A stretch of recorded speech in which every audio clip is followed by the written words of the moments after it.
Ce soir, un reportage très intéressant sur le lien entre la pratique du sport et l'amélioration de la vie des jeunes autistes.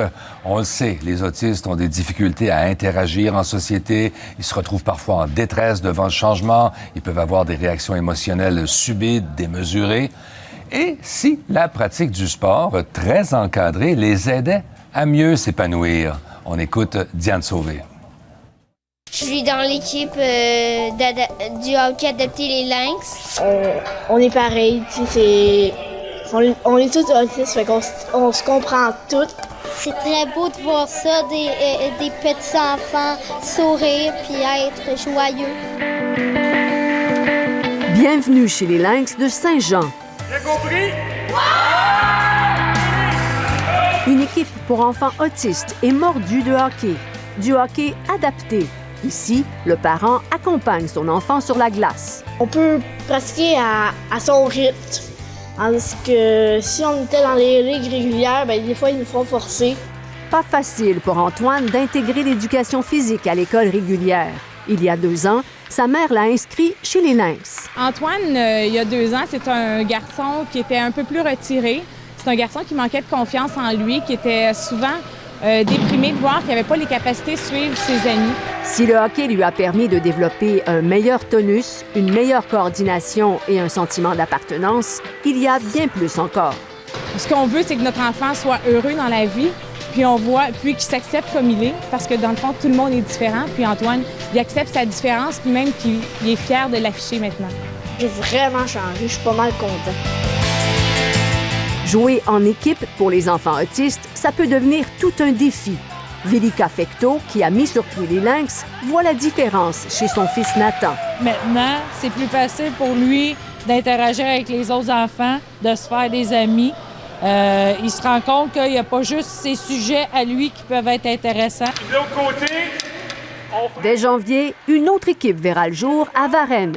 Plus d'activités adaptées, car il faut le dire, le nombre d'enfants autistes diagnostiqués au Québec augmente à un rythme vertigineux.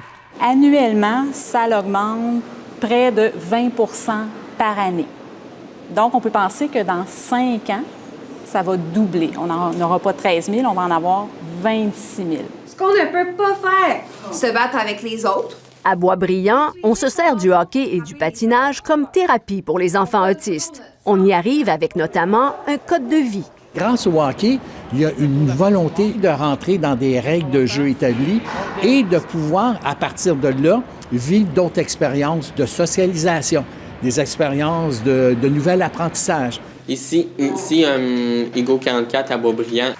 Ça marche pour Hugo, 15 ans, qui patine depuis quelques semaines. Il a tendance à se fâcher. Ça peut sortir de plusieurs façons. Étant donné qu'ici, les règles sont vraiment strictes, on n'a pas le droit de se fâcher sur la glace. Il se contrôle de plus en plus. D'ailleurs, les études le prouvent. L'activité physique chez les enfants autistes améliore non seulement les capacités physiques, mais a aussi un effet sur les comportements stéréotypés, comme le battement des bras. Une réduction des comportements stéréotypés, une réduction des comportements agressifs et ensuite, je dirais, une réduction significative aussi des automutilations. On ne sait pas encore comment est-ce que ça va fonctionner, mettons, au-delà de 21 ans. C'est la grosse question. Mais en attendant, on essaye de lui donner les outils nécessaires pour devenir un adulte plus responsable. Philippe Paré-Langevin en a eu des outils pour se développer. Sa progression est spectaculaire. J'ai 22 ans et présentement, je suis aux études en mathématiques à l'Université McGill. Philippe va me donner un coup de pied. Pourtant, très jeune, Philippe était bien différent. Entre autres, se taper la tête sur les murs, s'automutiler, crier, faire des crises incroyables, être hyperactif. Comme je me plais à le dire, des fois, aujourd'hui, il nous a pratiquement rendus fous, moi puis mon épouse. Les enfants neurotypiques, ils me comprenaient pas tellement en tant qu'autiste pourquoi j'étais différent. Puis il y en a même plusieurs dont les parents les incitaient à m'éviter parce que j'agissais différemment des autres enfants. Grâce à une vie active et notamment au karaté, il s'est donné des ailes et surtout une confiance. Ils ont vraiment besoin de points de repère pour comprendre, puis une routine aussi pour se centrer, pour être capable de se sentir à l'aise, puis baisser surtout leur niveau d'anxiété. Parce que ces enfants-là, en dedans d'eux autres, sont extrêmement anxieux. Ils sont dans un monde qu'ils ne comprennent pas puis qu'ils ne comprennent pas. Vas-y, Philippe, rends-moi une coupe de Mawashigiri. Philippe est aujourd'hui ceinture noire, première dan, et assiste son père qui n'enseigne qu'aux enfants autistes et à leur famille. OK, fait que ça fait très mal. On peut le faire. Il est temps. À chacun ses défis, à chacun ses succès. Vas-y, on finit.